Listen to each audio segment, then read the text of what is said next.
In a second-hand set of dimensions, on an astral plane that was never meant to fly, through wavering star mists, see the Great Atuin. Drifting onwards through space, atop the shell of the world's turtle, are 4 giant elephants, upon whose broad shoulders rests the Discworld. Welcome to Dining Table Discworld. We're reading through the Discworld novels and discussing them at our dining table. Be aware there will be spoilers for the current book and others in the series.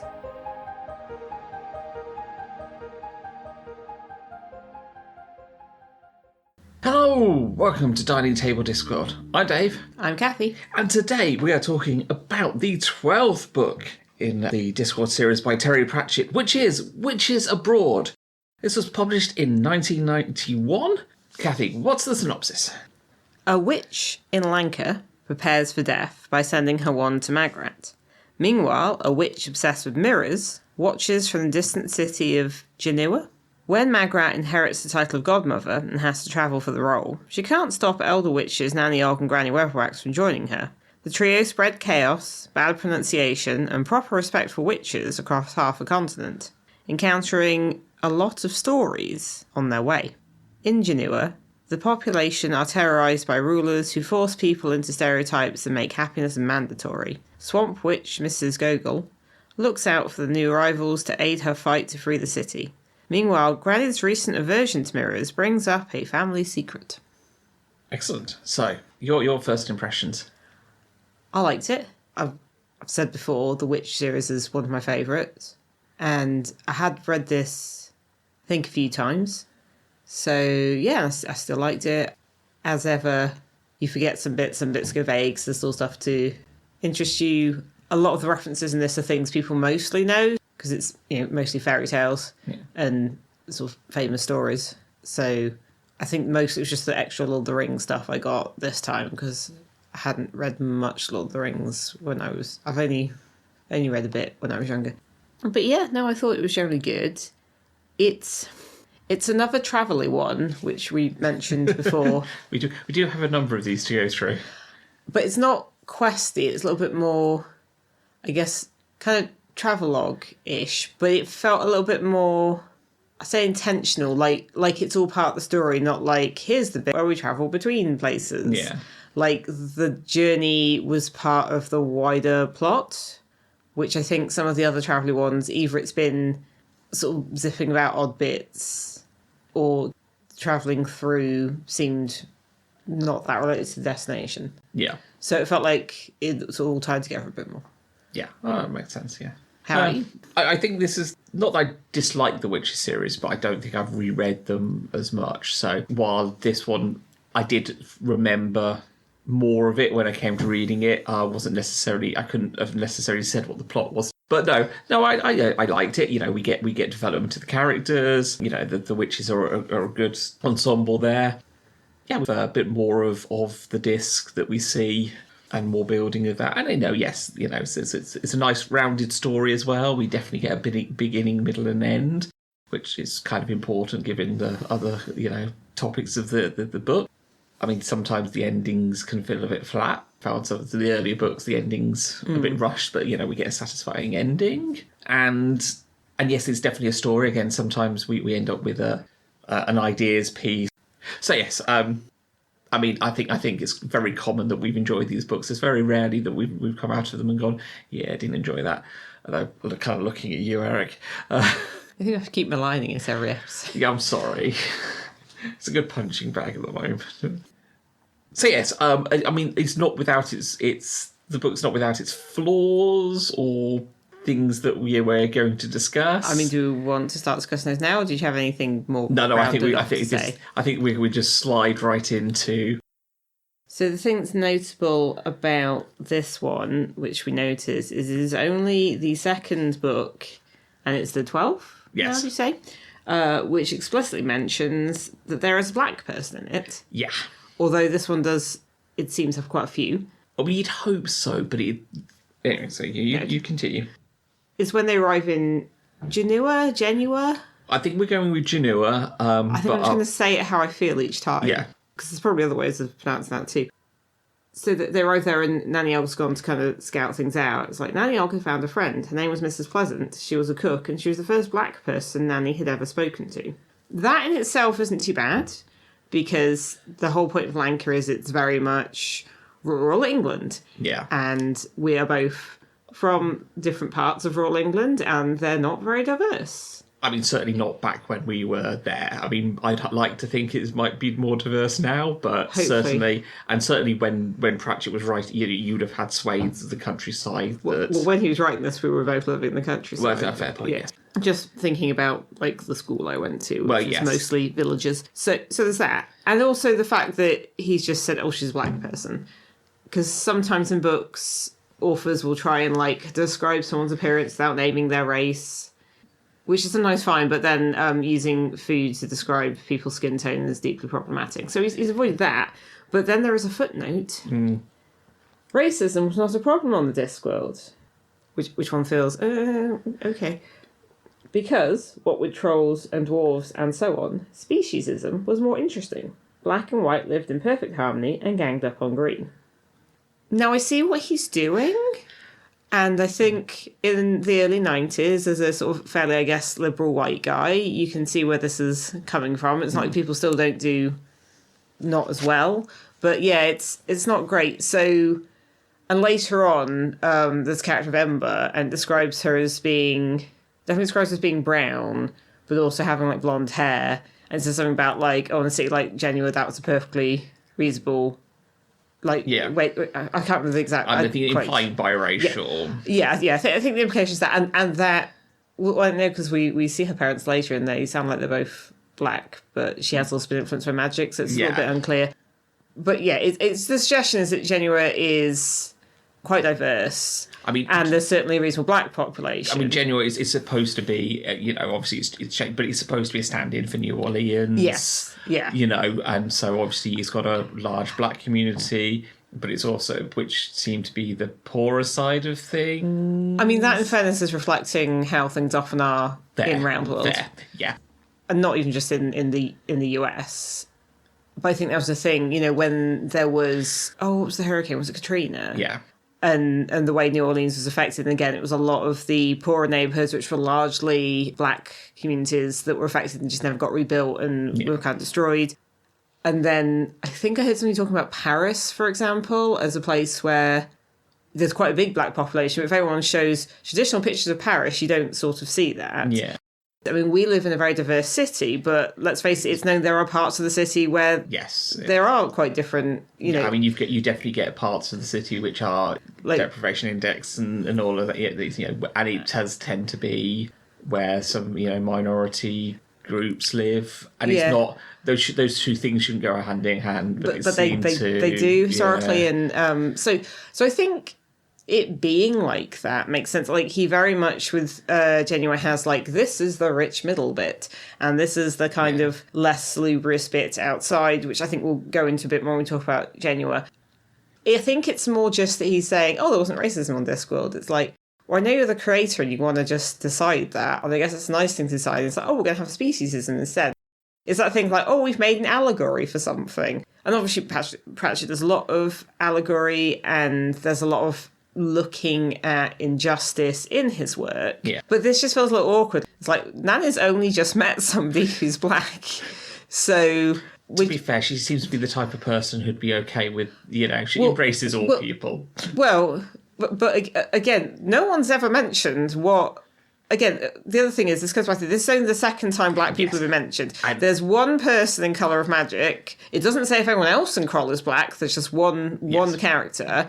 The assumption, therefore, is that everyone in Lanka must be white, because Granny says that. So she's met more dwarves and trolls than black people. Ankh-Morpork, which again is, diverse modern city, changes in population, different groups coming in, and again, a very good thing for that. But is everyone we've met so far there been white? It's not been specified, so I guess we kind of have to assume they have been, unless, you get like people from class, unless it's specifically mentioned. And this is the thing, it's a lot of the default's white, so we'll mention if anyone's anything else, even in a fantasy world. And I mean, there was a book, I can't remember the name of it wasn't God Killer, but it was something like that, God War. It had the word God in it. but it was a fantasy setting. But in that, the author specifically every so often wrote that people were white, which then kind of rather said, well, if he's describing that, everyone else is probably, different. Changed the default, yeah. It's, I suppose for our unfortunate defaults, I imagine in our mental views, it's a very white crowd scene. I mean, we have put our pictures on BlueSky, but we are white. So, Yes. There's obviously probably a lot of nuance in this that we are missing. But I feel like we just kind of need to mention it because, as you said, it's a 12-book series. It's only the second time black people have been mentioned. Going through the books, I can't remember any more significant characters. There's Jingo. Okay, which everyone's from Clatch, but that strikes me as being very like Middle Eastern and maybe South Asian. Yeah, but again, we don't. And again, I mean, suppose we've had books where like Rincewind did go to Clatch. They went somewhere that seemed like it was the Middle East. It didn't mention what anyone looked like specifically, but they had Arabic sounding names, so one assumes they were brown. Jelly Baby. It's in Egypt, Egypt's very much like it's the North African Arabic, famous for having lots of different colours. But again, it's not. Yes, he doesn't mention. And I have to say, unfortunately, cover art predominantly is all been white. I think the thing is that, as you say, with Jelly Baby, it's a stand-in for like ancient Egypt, which is different to modern Egypt, but is also in Africa and the Middle East, like it's the country that kind of connects to. But everyone in it seems to be very British, because that's the thing Pratchett's writing from, and that's the thing he's kind of lampooning a lot of the time, is particularly Englishness, very much this kind of like Little England type attitude. And that comes up more when the witches are travelling. So the whole point is, they've decided to go on this journey, and they're kind of all foreign parts, and the point is, most of them have never left Lanka. Does say Granny Weatherwax went to Ankh-Morpork. Does kind of influence your theory, your Weatherwax theory. Still holds through. She could have gone for any other many reasons why she could have gone to Ankh-Morpork. Nanny kind of takes on the role of guide a little bit because she's had a son who's travelled in, it sounds like in the Navy, I don't really know exactly. And she's also writing postcards home, but they've got this very kind of like... And I think Pratchett is lampooning Brits abroad. Yes, that's what he's aiming for. That's that's the group he's hanging everything on and kind of showing how stupid it is. It's a bit self-deprecating. They go to these other places. Granny doesn't know any language, so she has to talk to anyone. She just says it louder and louder. Nanny thinks she knows foreign, but obviously that's not really how languages work. So she just mispronounces a lot of words that are a mixture of like French and Spanish and Italian. Yeah. So what you get when you see them from the outside is various people being confused by these awful women who are barging in and ignoring the norms and the customs of the place and just kind of doing what they want. I mean, it's kind of play for fun, like the bit where Nanny's like, oh, here's some herb drink. Oh, yeah, and they drink absinthe like water. And then they ignore a bull run. The guy's trying to be like, no, you have to get inside, the bulls are running. But they can't understand him. So like, no, none today. And then, but because they're witches, the other thing is because they're witches, they can kind of bend how things are around them. So because they're like, we don't know what's happening, we're just going to carry on, this has nothing to do with us. Yeah. It kind of then becomes that because they have the kind of force of personality to actually, stop bulls from running. Yes, yeah, and disrupt just the whole goes and thing. basically goes, no, just, and yeah.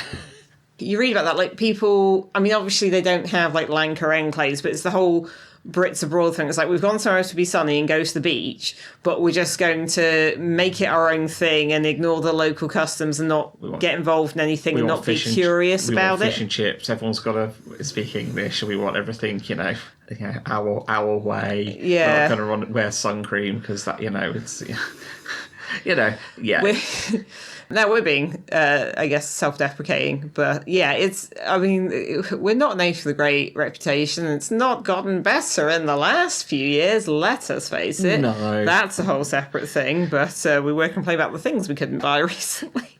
But I think in the course of Pratchett doing that and making fun of this very parochial, very close-minded, Little England attitude, it also kind of pulls in a lot of stereotypes from other places, though. So they go to somewhere that's obviously kind of Spain. I think there's something that's also kind of France. Oh, no, wait, is that queer? I don't know. There's definitely like a Spanishy bit. And it's very broad strokes, kind of. Yeah, and they're not mocking the people around them. It probably put more of a piece in the early 90s when people would just make jokes like that all the time, like in full seriousness, and he's kind of lampooning it. But now, I mean, while people kind of still do, it's less part of the general landscape of things, so it just feels a little bit like it sticks out. Yeah. Although then again, it would probably be a bit like watching a Lower Low. Well, there is that as well. Or Faulty Towers. I mean, in some respects, though, it doesn't... There's part of it that... So they go to what is Proto-Uberwald quite early on in the journey. And what they're doing, they're barging around. You know, there's a castle where the Count lives, and the villagers all scared underneath. And That's just from Dracula. But it's Dracula. But that one doesn't feel as bad, because that's pure fantasy, you know. I think we're going to get into stories. I think the stuff that's based on stories and the Dracula thing could kind of be, this is foreign people are acting oddly, but it's also Dracula. Yeah. And I mean, that wasn't anything to do with the wider plot, but it is in there. So, and as you say, it is Proto-Uberwald. You know, they go to a place that's clearly been haunted by a vampire, but they don't know everyone's scared, and then they end up accidentally killing the bat. They knock him off. They keep opening the because everyone's like, you have to close the shutters, keep it closed, and they're like, no, we're just going to open them. It's fine. And then they keep knocking the bat, and then Grieber gets them. Yeah. And then the people are really happy when they leave, so they help those people. So that's, But yes, and again, as you say, the Uberwald isn't mentioned, but that clearly is where they were. Yes, and in fact, if you look at the Discworld map, it's direct line. Which was made sometime later using this information.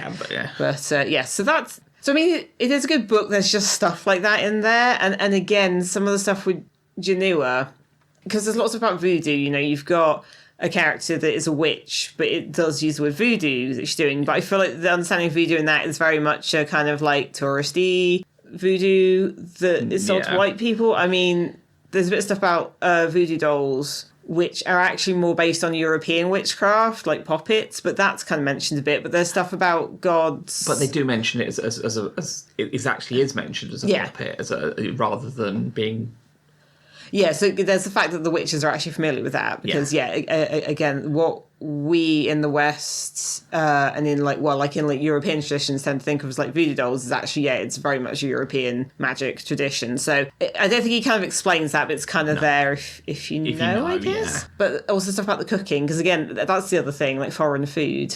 Yes. It's a whole, as you say, a lot of Brits will go abroad and just eat... British food. Much like Americans and McDonald's, they will just, Brits will just want the bait, they don't want to. I mean, it varies again. We're sort of stereotyping our own selves, but I guess we're allowed, and it probably is fair. We're pointing out that the type of people that practice lampooning, that's what they would do. I mean, But then he is making a lot of jokes about the food, which is very clearly based on Cajun stuff. Yes. And a lot of this food is coming out of a swamp, and it's kind of there's lots of stuff about how Geneva is full of cooks, and there's lots of stuff about kitchens and cookery. And so on the one hand, it sort of seems like there's respect for it, and it's part of the magic. But on the other hand, there is a lot of we're not touching that. Yeah. Which I do say someone who is a fairly unadventurous eater for various reasons of my own. Yeah, I don't try and denigrate other stuff. I just have to be a bit cautious. But yeah, so anyway, I guess that's the bit that we found a bit problematic. So shall we go into some of the other stuff? Well, yeah, and as I say, it's meant in good faith. Well, that's the thing, he's trying to almost use it, I think, to make a point and highlight it. I think it feels a bit different now. And I think, we're coming at it many years later. I think it feels a bit like if somebody's making a point about how you shouldn't make mother-in-law jokes, we'd all be a bit like, well, yeah, no, that's very old-fashioned. So the next thing is we should mention a little bit of stories. Yes, there's a lot of stories in this. It is a story in a story in a story. In some respects, we have many stories. Story full of stories. Yes. But so he's taking, because the idea is... This is the other part of their travels, the bit where they're not being bumbling... They're running Brit standards abroad. They're running into stories. So the idea of... It's fairy tales. Well, it's not just fairy tales. So it's mostly fairy tales. Yeah, but we've got stories repeating, stories... Stories being set up. Yes. So, I mean, we mentioned the vampire thing, which feels less part of that. That feels like a situation they came into. But then they wander into... Well, there's a place where a girl with a red hood is going to see Grandma. Yes. And then there's a woodcutter, and then they go to Grandma's house, and it's all messy, and Grandma just isn't sure what she's doing. Well, it's interesting actually because fairy tales is interesting named in English because most of them don't have fairies in. No. It's really only Sleeping Beauty that does. They have a lot of witches in.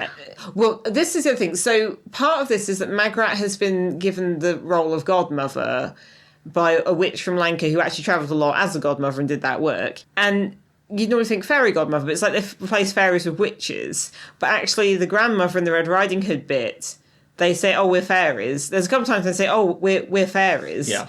Because Nanny Oggs is like fairy hedgehog. Yeah. And it is this weird kind of thing where they've like... Because obviously usually witches are the bad ones and fairies are the good ones. And there's lots of about good and bad, but it's kind of more witches are focused and fairies are mentioned, but as something that you might say you are, but isn't real. Yeah. And again, the godmother is very much a witch role. They've not mentioned fairies so much. No. And in fact, when somebody does mention fairies to the grandmother, she keeps trying to give them sources of milk, because of course that's the old tradition.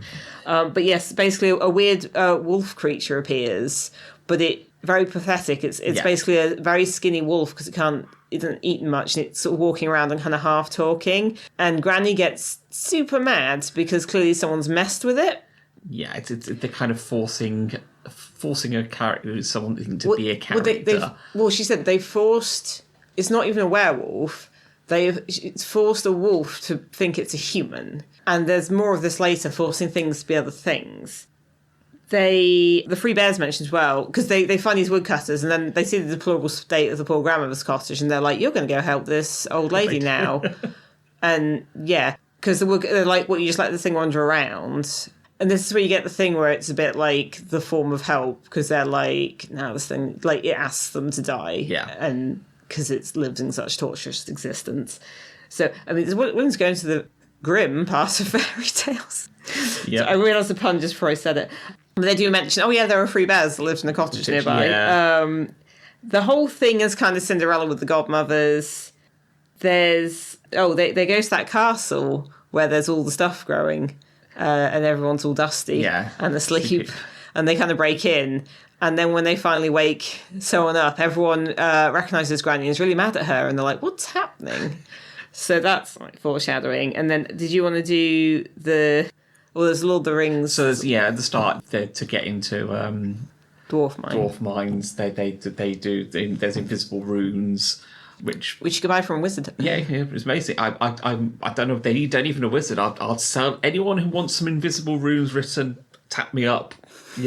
Guaranteed. You work in a library. Exactly, 100% invisible runes. So obviously, and that's a top. And we get a Gollum reference later, which I didn't get the first time. Yes, it's a bit of a but that feels less like an orchestrated one though, and more like practice. Just a bit like I'm going to put some Tolkien references in. They're traveling through a mine. I think it's because the start he's talking about stories and that they're the ideas that they've evolved. Weak stories die out, the stronger survive, but they keep getting bigger and bigger by retelling. Yeah. So this is about the stronger stories.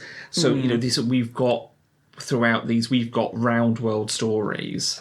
These aren't Discworld stories. These are round world stories told within. I think the point is they are stories because Discworld runs on stories. So they have those, but it's just that it is like this is how the story goes, and witches know that, and that's how they can identify them. But I think the reason for including sort of Tolkien within that is to show, this world, as well as being built on the fairy stories and that, is also built strongly on the Tolkien. I mean, it was the early 90s. I think huge amount of fantasy was told. So he's probably just commenting on the milieu that he was in. So, but it is talking about the. I mean, the interesting thing with that is that a lot of study of kind of folklore, fairy tale, that kind of thing, the stuff we've written down, the Grimm brothers, the Perrault stuff, is only the later or like the recorded, like we were going to write things down academically versions of stories that have been around for a long time in the oral tradition. And there are actually people who've used, I think, methods you'd use for like evolutionary biology, but applied it to stories, and they can find like how far back some of them go. I mean, I don't know how this works. I'm not an academic. or I didn't fully understand the article I read about this, but it sounded very cool. But yes, they can tell how far back some stories go, and that they've got, and there's all these categorizations of stories and types, and that, you know, stuff appears in different cultures and things like that. But yeah, some of them sort of go back really far.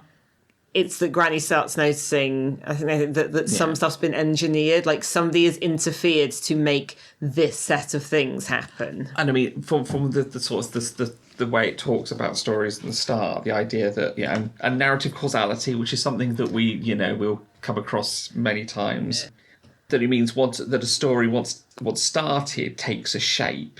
So once you kind of set along that road, and it's an interesting idea of free will. Yes. Once you get within, Sorry, I listened to a podcast recently that talk about how little free will actually exists, but we'll not get into that right now. We're not. We're looking at a storybook, story rather than reality. Once these people are, set in motion, do you have free will within the story? Well, this is the thing, and I mean, the thing we haven't mentioned. We say they go travelling because Magrat, she inherits a wand from a godmother witch who died and has to go travelling. But the message she leaves is she must under no account marry the prince. So it's like basically do not allow the story to happen. Yes, the story must not come to it. It must not have its happy ending. Or it's the story happy ending. And at that point it's like, well, if the godmother's supposed to make the happy ending happening, what are you if you're the one stopping it? Which we'll get to. Oh, the other one is, of course, what's foreshadowed by... So when they first set off to go travelling, Granny's very shocked by what the others are wearing. Because, I mean, Magrat's wearing trousers. Yes. I mean, that is... Like, it looks a bit like It looks a bit like maybe it's like some sort of green jumpsuit type thing, but she's basically wearing... I mean, because you're on a broomstick, so it's quite practical, but I think it's of that generation where old ladies wanted you to wear skirts all the time, because I definitely had to wear skirts sometimes when visiting relatives. They could see her legs. No, they couldn't see her legs because the trousers covered them. But the gap between the legs, there's actually legs. Yeah, that was the thing. It's like you see her legs. Like, no, they're covered by trousers. It's like, but you can see where her legs would be. It's like, where else would they be? Again, I think it's that sort of generation of, because I do remember as a kid, who was a child who just liked to wear trousers most of the time, and obviously couldn't because of school uniforms. But then occasionally certain relatives would be a bit like, well, they like to see you in a skirt. And it's a bit like, oh... Also, she's a bit shocked because Nanny is wearing red boots, bright red boots. Very bright red boots. She has also bought a special travelling hat that is very reinforced and strong. So then later, it gets very black. Like, it's gotten very windy. Very windy. And then the farmhouse lands on Nanny. And all these dwarfs turn up. And they're not sure why, but they think they're supposed to sing something. And it's like, oh, okay. Yes, it's like, we can see what you're doing here. But it's just that the boots and the hat were mentioned at the very start of the journey, and then it's towards the end. You're like, oh, I've forgotten quite how much this was in there. So, I mean, this is the thing. Some of it you get in, you're like, oh, it's Sleeping Beauty. Why are they mad at Granny? It's clearly Little Red Riding Hood, but, they've stopped the grandmother from being eaten. But then, some of it is like he's foreshadowed it for a bit, and it's kind of fun. Yeah, so it's good. Yeah, again, it's got that Pratchett thing of like, oh, there's some real deep, meaningful, interesting exploration stuff, but we're also gonna make some very funny jokes. Yeah, we're just going to drop a house on somebody. It's fine. Did we want to talk about our three main characters and how they're going? Yeah, so obviously we continue on with Magrat, Granny Weatherwax, and Nanny Og. In the green room, our conversation on a train while planning this. You can't really tell how long since Weird Sisters this is set. No, it could be a few weeks. It could be maybe a year or so. I mean, I would give it. So I would give it definitely a couple of months because so Magrat is not in a at the end of Weird Sisters you kind of presume that Magrat and Verence are going to end up. They mention something. They mention Verence back home, but they sort of mention. This is the thing. Male characters not mentioned, particularly the main one is kind of Nanny Og's writing to her family, mostly her Jason, who's a blacksmith, and he also asks Magrat to like keep an eye on her, and it sounds like he's saying keep her out of trouble, but I think it's like keep other things out of the trouble of encountering her. Yeah. But yeah, Verence is mentioned briefly, but at one point somebody's saying something about not quite, like, kind of like he's a modern king, like he's always, like, pottering about. So it sounds a bit like Verence has had time to kind of be looking stuff up and trying to figure things out. Yeah. But he's not mentioned. It sort of mentions something about, like, Magrat walking out with him, like somebody else is thinking about it. But she's not thinking about him much. No, I think the thing is that she's trying to self-improve herself. She's finding herself. Yes, and I think and she has, in order to do this, she has ordered some self-defense pamphlets. Well, she's ordered general, I think. So, some of them are definitely self-defense pamphlets. Yeah, so perhaps it makes a good point early on. Wisdom is one of the few things that looks bigger the further away it is, which is that thing where people seek wisdom from elsewhere, so they're not going to look at where they are. They're going to. So she's ordered pamphlets that seem to be about enlightenment, and again, it's that kind of stereotypical kind of like from Lobsam Dibbler. Yeah, so we know it's probably a scam because the word Dibbler is there, but the point is, and again, it's in a footnote. No, the idea is that people will travel to seek wisdom somewhere else. And again, the thing about wisdom looks bigger the further away it is. But it also mentions in a footnote the way of Mrs. Cosmopolite, and it mentions that various robed monks from the mountains will go down to Ankh-Morpork and try and listen to the wisdom of Mrs. Cosmopolite, who I assume is the wardrobe lady from Moving Pictures. Yes. And it sounds like she's mostly waving her broom at them, at which point I kind of pictured Nora Batty from Last Summer Wine. But yes, just the idea that, if Western style people are sort of looking to somewhere that's the kind of Tibet style part of the Discworld, more on which in later books, then are people where are they looking?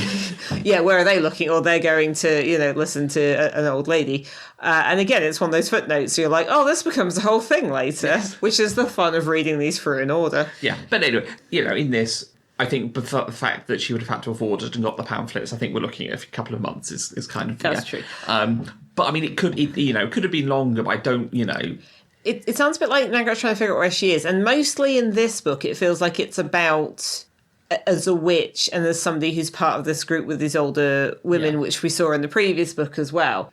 Again, it doesn't mention Verence, but there is some stuff that also feels a bit like a sort of feminist idea, but sort of like a being your own person type thing. And there's this whole thing where Granny will not understand that because she can't understand finding herself because... She already knows exactly who she is. Yeah. It's like, what? She's here. That's evidenced by the end of the book. Well, I was going to get to that. But the other thing with Magrat is that she's misunderstanding Granny. So part of the thing is that the witch who died was Desiderata, who'd been a godmother. She'd also travelled a lot as part of that work. So she was one of the more, I guess, internationally minded people in Lanka. And she actually wants them all go to Genoa, so she writes in a note that under no circumstances is Magrat to let those two old biddies interfere because she is very smart and she knows they will find the letter and she knows they will insist on going. So yeah, she kind of placed them all from beyond the grave because that's the thing being witch, you can prepare for death coming. So Magrat resents them being there because she feels a bit like she wasn't strong enough to go. At one point she actually thinks, she shouldn't have told them not to come. Did she not know what they were like? And it's like, yeah.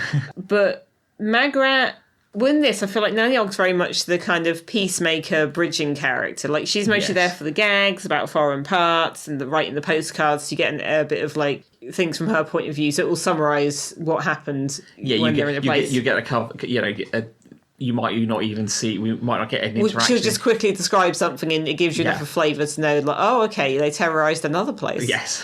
But she's kind of there keeping the peace. I mean, without her, they probably wouldn't have got anywhere because she's the one who's willing to go up to people and babble at them in some sort of weird thing where she calls somebody Garcon or just badly mispronounces. It's like just writing the most English pronunciation of various vaguely familiar phrases from mostly French and Spanish.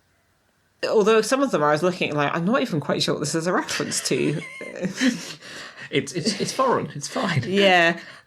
But she's the one who's very much, she's the people person. She's the people person, but she's also keeping the peace. So at various points, Magrat complains about Granny. She's like, she's not helping people. Everything she does is tricks. She's not using real magic. And Nanny, who's known Granny forever and...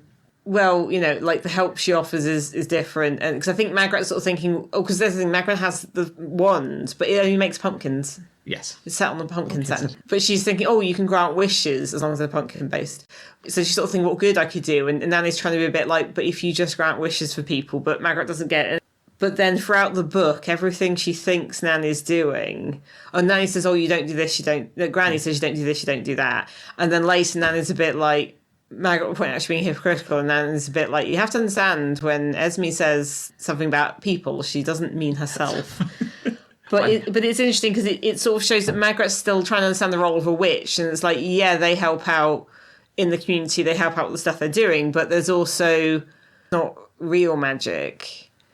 But then Granny does sometimes. But it's that she kind of holds that power. And there's a point when she says, oh, you can't just...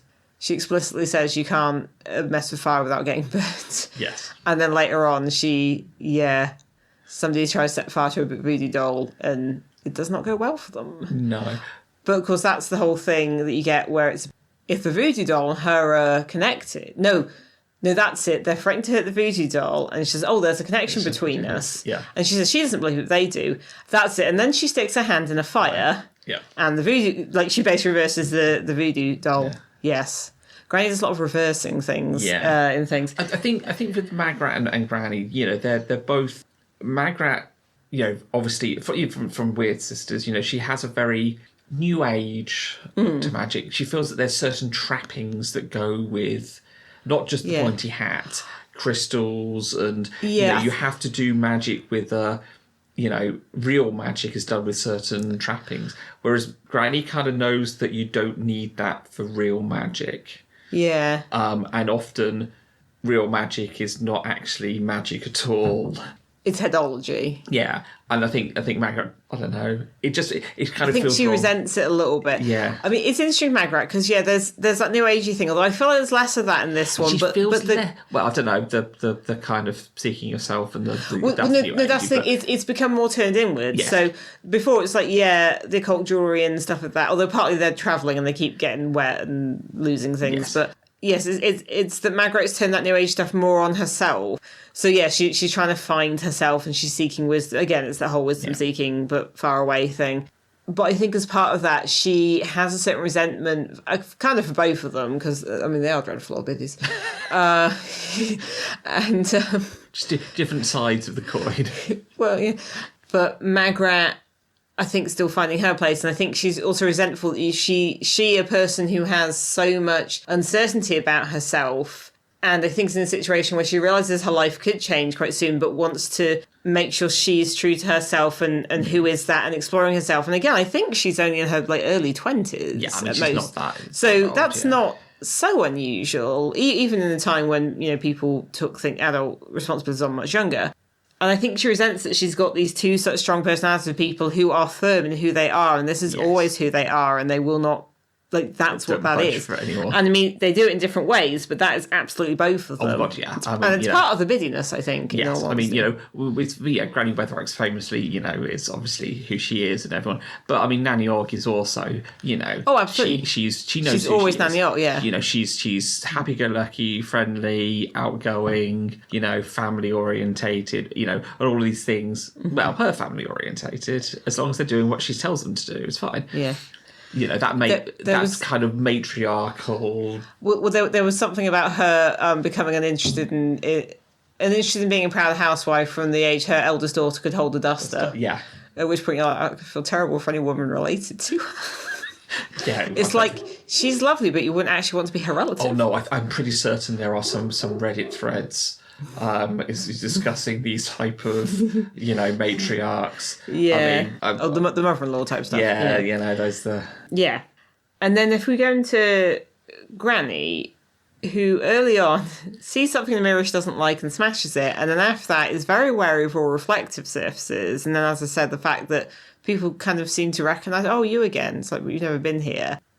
Basically, she realises somebody's doing something, she's getting increasingly angry about it, making it anger everyone else's problem without explaining it, which, yeah. And then when they get to Genua, she realises that there's this thing about duality in it. So they're like, oh, there's always two godmothers, which isn't actually how any of the fairy stories go. It's usually three. No, what?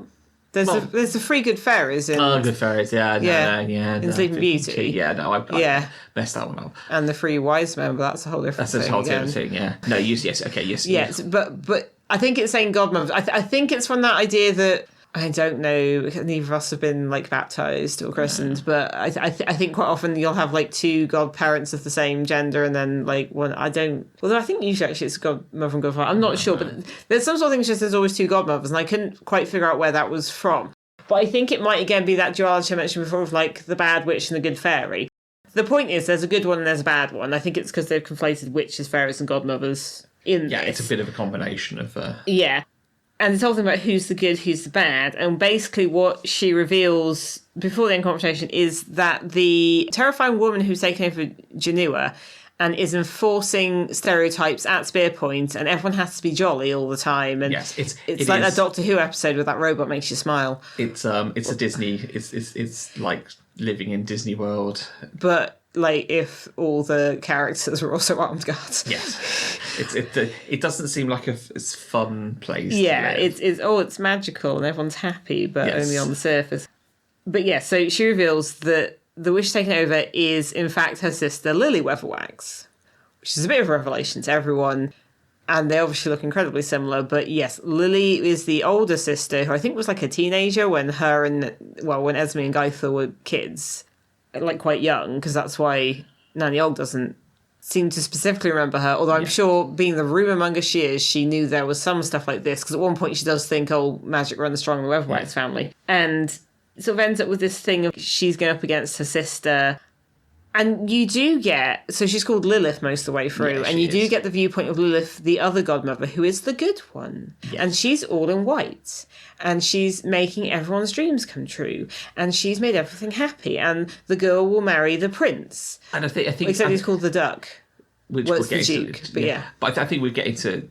I mean, that's the whole thing of... Yes, she is making everyone happy... But can happiness be really... Well, this thing is, it's not happiness. It's just the surface level. So the thing with Lilith is she does a lot of mirror magic. Yes. So she uses the reflections in the mirror that's kind of like, because if you're between two mirrors, and again, there's a thing about not being between two mirrors in the book. If you're between two mirrors, obviously you get a reflection that goes on to infinity. And the idea is that she uses that as a power multiplier. I think the most telling phrase is this one from fairly early on. It goes, Lilith held up a mirror to life and chipped all the bits off life that didn't fit. It's all surface. It's all image. Yeah. The cook has to be jolly and chubby. The toy maker has to whistle all day. Yeah. It's like, but I can't whistle. It's like, well, then you can't be a toy maker. Yeah. And we're going to, did they execute him or just throw him in prison? I don't know. But there were certainly some they cast a load of people out into the swamps, didn't they? Yeah. But and he's like, but I just make toys. Like, no, you have to whistle. Yes. And it's just enforcing this. And again, the whole thing with like the wolf person and those bears that get mentioned. There's been a coup. The old Baron was sort of killed. And then there's this guy called, it's kind of like the Prince, but he's called the Duke, except it's duck, because it's like the French version. But then they keep saying like duck, like the bird. But the point is that he's not a man, he's a frog that's been turned into a man, which also then ties into the Frog Prince thing, which is interesting because this was many years before Disney even did the Frog Princess. There is that. Which is also the Frog Prince... Yes. New Orleans. Yeah. Which when I watched it, I was like, it's like a Discworld thing, but incredibly different than actually Disney. Yeah. But I mean, it's that. But the thing about Lilith making everyone be happy again, it's free will again. She's by she's taking away the free will of you are the toy maker, therefore you must do X, Y, Z. You are the you have no free will to follow your passions or not to whistle. Everything has to be what she says it is and what it looks like, and that's the thing that's important. Not it's what things are. And again, there's always the very popular quote from Carpe Jugulum that people use for Granny Weatherwax, but an early version of it's absolutely here when Granny, Esme, says to Lily, you shouldn't treat people like they was characters, like they was things. Yeah. Everyone always does the Carpe Jugulum quote later, which obviously we'll get to when that comes up, but this is where it starts. Yes. And Granny is more and more furious because she describes what they've travelled through as practice. Clearly, Lily was figuring out how to shape stories, how to make these things happen. How to make it work in the... Yeah. And then she used it to take over a whole city, because the whole thing's kind of supposed to be, Cinderella. Yeah. But obviously, doesn't care less what happens to the people that she's making to be happy. She just thinks, oh, everyone's happy. It's like, Because it changes what it looked like again. Yeah. She chipped away all the bits of life that didn't fit. Yeah. It doesn't fit the picture. Get rid of it, which I think is interesting now, because a lot of stuff is so image focused, and also we're in an age where images can be so manipulated incredibly easily. Like, we've got to the point where like photos aren't witness things anymore, because you can just take stuff out on your phone, and like anything that doesn't fit, like think about filters and people always making themselves look good. It's very social media, but early night. That's how Lily lived. All these mirrors. It just feels like it's still so resonant in some ways. But and I think it's interesting that she thinks she's the good one. This is the thing. She definitely, she's of all the goods that she's done. And I don't really think she's thinking she's the good good godmother, but she does definitely think she's the good one out of her and Esme. Well, no, this thing, Lily and Esme both think they're the good one, and that made me think of sisters and witches and godmothers. Yes, because the good witch, the bad witch, the good and bad godmothers, because that's the thing. I think Lily was a bit like, oh, the other godmother was a bad one, she wore black and I wear white. Like that's very, very, well, black and white morality signs from like film and stuff. But also sisters. Oh, so I forgot how the end was going to go, the end confrontation. Like, clearly the confrontation was coming, but I will say quite a few of these books end up with Granny Weatherwax facing off against somebody very powerful, and there being a moment of like duality, light and dark, that kind of thing. So I thought it was going to be more like that, and I think I was thinking of a different one. But what it is, because Granny tells Nanny that Lily got sent away by their mother. Also, I'm sorry, Mrs. Weatherwax? Who was the person that raised these people? Good Lord. Anyway, Granny was young, just little, and her sister was a teenager. Although it sounds like they look very similar now, except that Granny, if anything, looks older. But Granny is not the person who's going to do with fripperies, and Lilith has like everything sparkling white and lives inside mirrors. So I can see it. I can see it being a lot more like, again, the filters. Yes. Just that she's much more considered appearances. Where I feel like Granny's, the whole thing with Granny is she wears plain black and she just ties her hair back and that's it.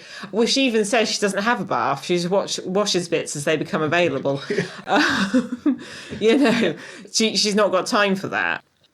Sorry, it's just because you've got one sister who's very like focused on femininity and performing that, and the other one who's just like practical and I don't care about aesthetics. Yeah.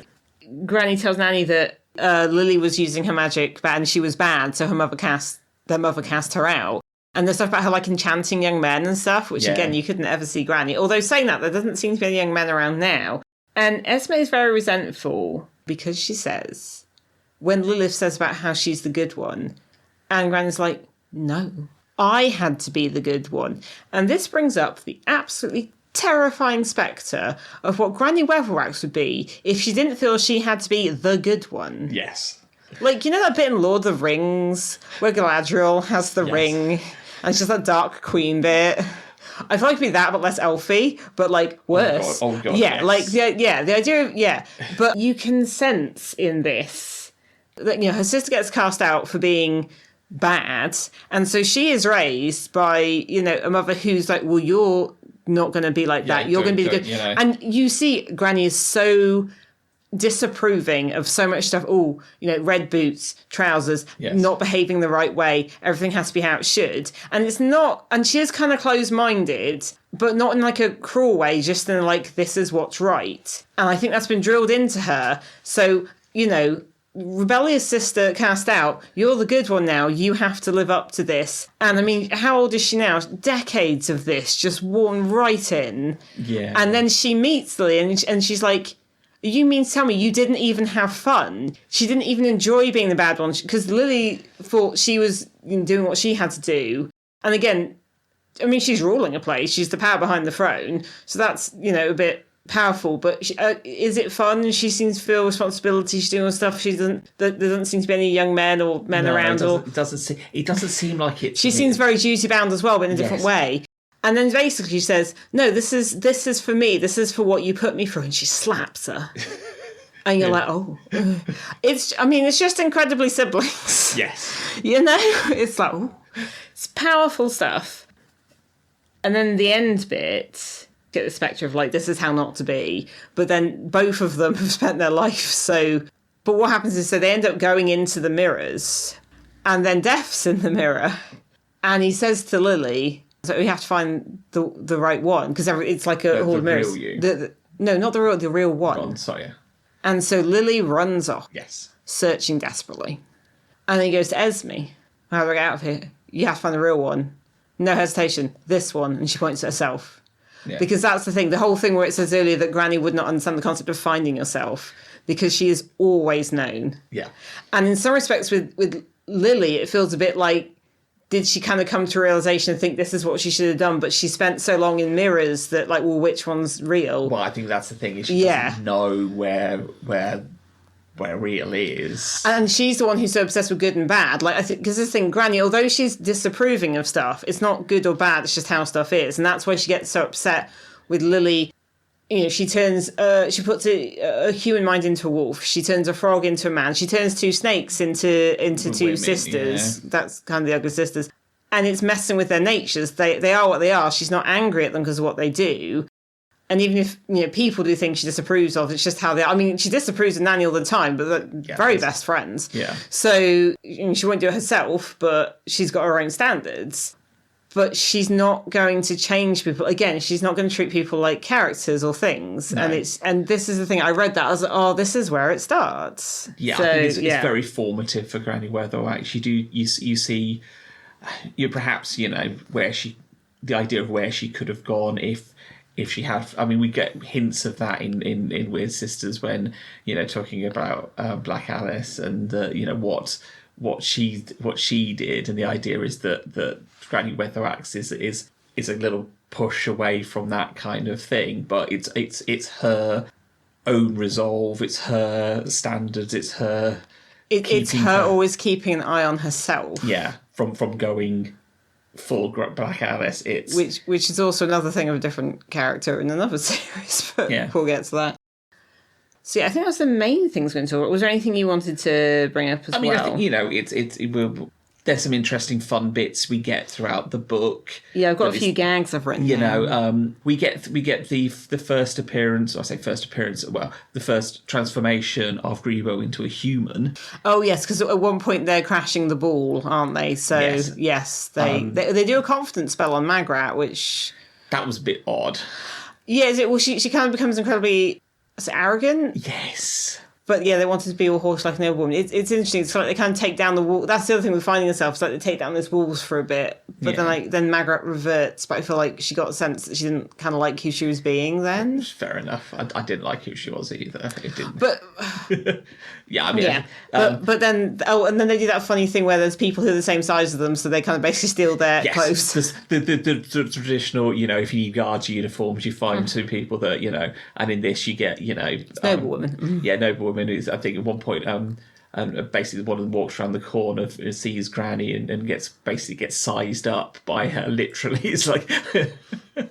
But yeah, we get Grebo. So they transform Grebo into a human, which is an interesting one. Because obviously we've had lots of. In this, we've got lots of animals being transformed into humans, and it's supposed to be it's supposed to be monstrous. But in this situation, the three of them doing it together, it's not. It's meant to be temporary, but also it's not. It's Grebo in the shape of a human. They've not done anything to his mind. It's not. You have to behave. I mean, obviously he is behaving more as a human, but he's also he's behaving as a human cat. Yes. So, you know, at points he literally goes and curls up, gets a saucer of milk from the kitchen, goes and curls up in front of a fire. You know, he's allowed to be himself, just as with a change of form. Yes. Also, there's the fact that, again, foreshadowing at various points throughout, Nanny's been a bit like, oh, he's practically human. Yes. Which is because she's the only one that actually likes Grebo, because he's horrible as a cat, but as a human, he seems to be incredibly hunky. Like the women, he does get a lot of action in there. Well, he kind of doesn't quite get. Yeah. But no, I think the idea is that everyone's about like they transform. And it's like, it's like incredibly hot now, which is interesting because I mean, Pratchett, he writes strong female characters. I don't think he's quite got the female gaze, but he's kind of close enough to be a bit like, this guy's... In some respect, is that also just confidence? It's like... Well, I think that's part of it. Grebo has no... Yeah. Grebo knows who they are, whether they're whether they're a cat. He's definitely very male. It's a whole thing. Yes. But whether they're a cat or a human, they know who they are. I think he's just confused by the shape of the human thing, and also that it doesn't quite work the same way as it does with, like, lady cats, and it's a bit confused. The other first appearance we get, after only being mentioned in the footnote, is Casanunda. Yes.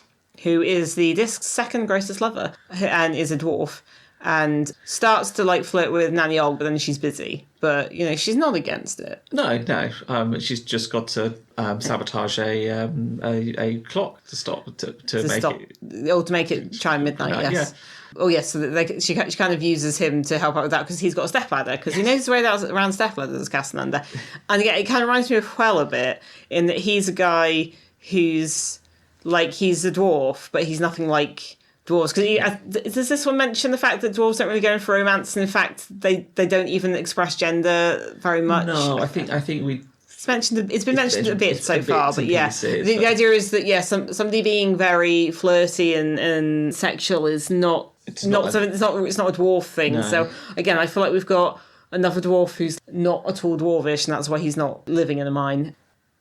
Oh, there's a couple of gags that made me laugh quite a bit. So there's a bit early on where, because with Desiderata dying, it's that Magrat already knew her quite well and visit her quite regularly. Desiderata's house strikes me as like the decor style of well-travelled boomer. Which I'm not saying in a derogatory way, but there is definitely a style of house you go to, and it's well-travelled boomer. And I feel like if people know what I mean, they'll know what I mean. But like these people who travel load and they've got loads of stuff and they've arranged it all around the nicely decorated houses they own. Lots of random souvenirs that they've picked up. But it's not like a snow globe or something. Yeah. It's like, here's actually some very nice artwork and here's some stuff, and it's just I don't know, it's just I feel like Desiderata is a little bit more of a jumble and tastefully decorated, and there are ranges to this, but it's kind of that. But the whole thing is, it says that Desiderata seems a bit odd because she's travelled so much, but Magrat, being very open-minded, as it says in the beginning, visits her, and one says something like, always eating her cooking, and then Granny Weatherwax describes that as curry in favour. I mean, that's it. The other bit I like is when they're at the ball, a gentleman tries to dance with Granny Weatherwax. That's how it works at these things, and she doesn't know what to do. But his name is Colonel Moutard, which is Colonel Mustard French. I think in that sequence it's just great because he does get a dance, but Granny leads. Yes, it's like. Of course, yeah. Like she has to keep stamping on his feet to get him to stop trying to. Yeah, but in some respects, it's like she's leading the dance, but it's not like a gender role reversal. It's just she's in charge. Yeah. Yeah, she doesn't approve of like Magrat wearing trousers, but to take another idiom in, she's clearly wearing the trousers in almost every situation she's in. So. One description I quite liked was when Nanny and Magrat are trying to help Granny before they realise she's going to have to sort it out on her own with Lilith, is that Nanny and Magrat, who's not sure at this point, are described as like avenging angels after a period of lax celestial quality control. Which I thought was just like, we don't have to be told quite how they look, but yeah, I thought that was just quite a good... So there's one character we haven't really touched on much, we mentioned, which is Mrs. Gogol, who is the Swamp Witch. It's the Louisiana... Voodoo, New Orleans kind of, she's well known and fulfills a similar role within Genoa community that the other witches fulfill in there. Yes, well, because Genoa's been kind of taken over by Lilith's frog puppet.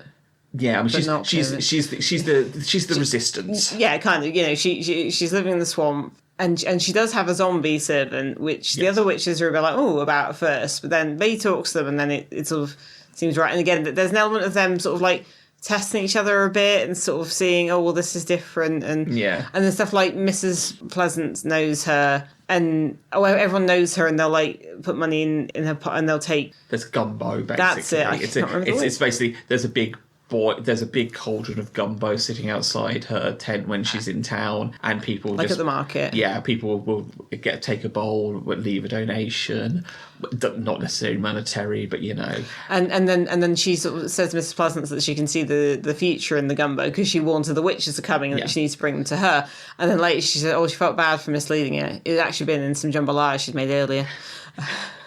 But yes, the idea is she's doing voodoo. And the stuff about her, I don't know if this is Pratchett turning it around a bit, because I don't know that much about voodoo. I'm sure I know is incredibly stereotypical and accurate. About her creating gods, so kind of like putting things out, like so putting like the hat and the cloak out to like lure a god or to kind of like create a god. So she'll put things out to kind of like be focuses of worship, which again I think Pratchett's going to explore more pretty soon in another book. Yeah. But I think he's taking the voodoo thing of like gods riding people, but kind of being like she's making gods to be used for certain things, because it's the whole thing with because her zombie is called Mr. Saturday, and then later he turns out to be Baron Samedi. So because obviously there's a fair bit of French because it's New Orleans Cajun stuff in there. I think it's she's an interesting character, and it's it adds a different variety of the it's in some ways, so going back to the start of the episode when we, it's how much of that is actually just taking stereotypes and quite a bit of it. Hanging up on, and how much is it actually, because again, neither of us know much about the voodoo tradition. It's a broad and... I think there's also thing that she's like the local person fighting against, and when she sees they're coming, she's like, okay, well, this is a way of solving a problem. And she's almost trying to put her daughter, as it turns out, back into power where she should be. But she wants to take on Lilith. And Granny's like, no, she's mine. Nanny is just quite pleasant. She'll be like, oh, okay, but she'll go along with it. Granny's very disapproving because she's like that with everyone. Margaret's a bit like, oh, what's this? But so they all have their reaction a bit like, oh, this is different to what we're used to, but they understand, one practitioner to another, they kind of understand. They're on the same wave. But when it comes to Granny going after Lily, she's like, no, but then that's the thing they have a confrontation about. And there's almost a thing a bit like, well, Granny could be the one that takes over, and Granny's like, well, I don't want to, but equally, she doesn't want them taking over and Mrs. Gogol now being the power behind the throne. She's a bit like, no, you have to just let things be as they'll be, So I think she's trying to stop it being like another different story taking over, I think somebody else getting power. When magic defeats something, it's not really. It was kind of the thing in Weird Sisters, wasn't it? If you're putting your power by magic, then that's what you're always answering to. Yeah. So it's basically it's less of a theme, but it's kind of there in this as well. It is definitely. I think that's So, but no, she's an interesting character. She's got a hut that walks around on duck leg. And she's got her own familiar, which is a cockerel called Legbo, which is obviously very and obviously does not is the only thing that can stand up to Grebo. That's true, yeah. Kind of make Grebo is chicken versus cat. But... Yeah, it's a no score draw on that one, I think. Grebo retreats to go terrify some alligators. Yes, and didn't he scare some bulls earlier? He scares a lot of things, just by existing. So, yes, I thought we'd just meant because obviously she's another significant character that we didn't really touch on. She's sort of... you can't, again, you see bits from her point of view, the same as with Lilith, so you get a sense of the differences and where they are in the thing, but the focus is still kind of the three main ones. Yeah. So they're sort of like there as she's kind of like partly an ally, but is willing to be an adversary for her own ends. Yeah. We touched on everything we wanted to. I think so. Yeah, I think there's lots of great things in this book, and lots of things that again will eventually comes back to. Yeah. It feels a bit like it lifts out the Witch's book. It's a bit because it's not in Lanka, because it's so no one's, I guess, life journey or like what they're doing in their own home. It's not quite a holiday, but at the end it sounds like they do go on a little holiday. They go to the elephant. Yes.